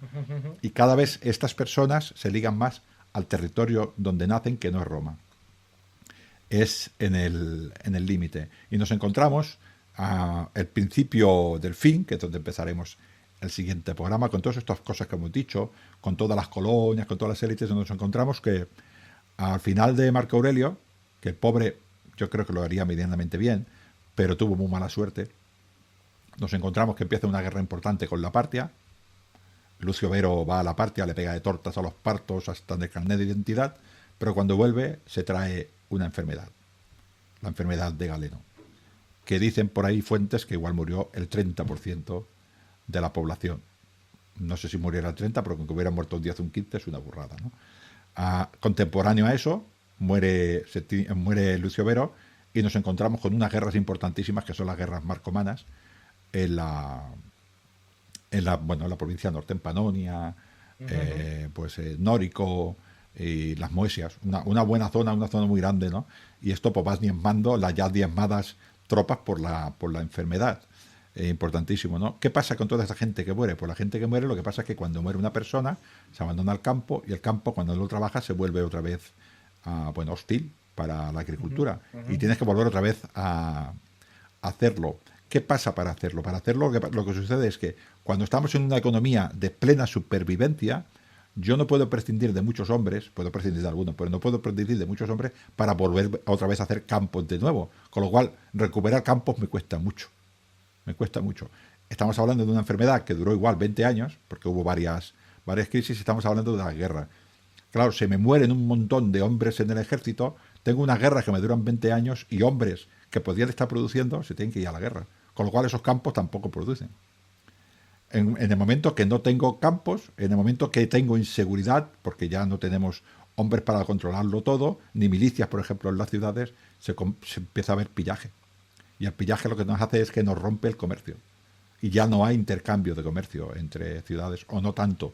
Con lo cual también los comerciantes también se debilitan. Todo esto sí. viene... Es una rueda, es una rueda. Sí, es una rueda. ¿Qué pasa cuando suceden estas cosas? Cuando suceden estas cosas son, si la diferencia de reparto de riqueza ya era grande, ahora todavía se hace más grande. O sea, porque va habiendo gente que pierde, y el que tiene dinero, pues si pierde un 10% del dinero, pero no saben el dinero que tiene, ¿no? Ahora tenemos a oligárquicas que no saben el dinero que tienen. ¿Cuánto dinero tiene yo? Que sé mucho. Y esto... Bueno, la época de crisis de muchos es la época de bonanza de otros. Claro. Es decir, también la gente se arruinaría, pasaba como en épocas anteriores. Ay, me ha arruinado. Toma, sí, que te lo compro todo. Sí, y además de todo esto, pues bueno, estamos con la guerra, estamos con la peste, estamos cerrando campos y estamos cerrando comercio. Y todo esto con una guerra fuerte. Nos encontramos con las élites de Roma desentendiéndose de Roma, y con el ejército romano entendiendo que su patria ya no es Roma, sino donde vive. Y esto es el caldo de cultivo de lo que sucede después. Aquí no vamos a ganar justo después de Marco Aurelio, culpa suya no tendría. Marco Aurelio hizo muchas cosas bien. Tener un hermano adoptivo por parte de Antonio Pío, que se llamaba Lucio Vero, que parece ser que era un buen tío, un buen militar, murió de peste, no tiene nadie la culpa. Marco Aurelio, a saber cómo murió, pero la cosa es que murió, pero se equivocó con el que puso Cómodo. Y este es el principio del fin. Que igual no tiene la culpa Cómodo, pero coincidió, ¿no? Y aquí lo dejamos, ¿no? Vuelvo a repetir. Las élites romanas desencantadas, una gripe o una sarampión, una rubela, lo que fuera, que se lleva a muchísima gente. Piensa que Marco Aurelio se llevó a los vigiles y a las cohortes urbanas y a los pretorianos, se lo llevó a todo. Las ciudades, las personas igual no lo saben, pero las ciudades de alrededor de Roma, de todas partes, creaban sus milicias, que no eran ejército, eran milicias para salvar la ciudad. Se lo llevó todo, porque es que se le murió un montón de gente y aquellos marcomanos no paraban. O sea, diezmó el ejército, se abandonaron campos, se abandonó comercio, murieron un montón. Y luego, esta manera que tiene Roma de enseñar de maestro-patrón, perdón, de maestro-discípulo, si moría el maestro, se perdía el aprendizaje. No es como ahora que vamos a una aula con 30 personas. No, no. Pues igual había 7 personas que sabían llevar un puerto y se murieron las 7. Y luego, pues había otras que lo llevaban, pero no de esa manera eficiente, ¿no? Con lo cual, hay ahí una contracción en Roma, que al final lo que sucede es que cada una de las partes no quiere perder lo que tiene, ¿no? Entonces, claro. nos empezamos a encontrar con gente, para adelantar un poquitín, si quieres, con gente que está, por ejemplo, en la Galia, en el norte de la Galia o en Germania, que vienen problemas y en vez de mirar a Roma, mira a uno de los suyos, que es una persona de la élite local que le tiene mucho respeto. Ya no mira a Roma, porque Roma no le soluciona nada. Roma le ha dado una peste, Roma no le trae comercio, Roma tiene muchos intereses porque tiene que contratar a mucha gente y lo que me pide son impuestos, pero no me devuelve con nada.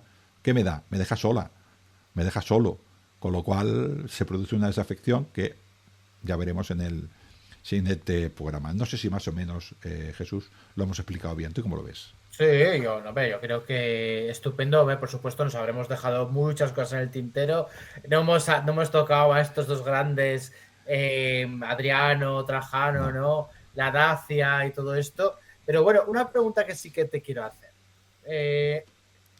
Respecto a ver, tampoco es muy importante, ¿eh? Pero por ejemplo, cuando vemos películas, ¿no? Y vemos películas de estas épocas con estas lorata segmentata, ¿no? Claro, de repente nos presentan en ambientes súper cálidos el ejército yendo con todo esto, ¿no? Con todo esto encima. Supongo que en diferentes lugares del imperio esta armadura o esta vestimenta, ¿cómo se llama el conjunto? Lórica, panoplia.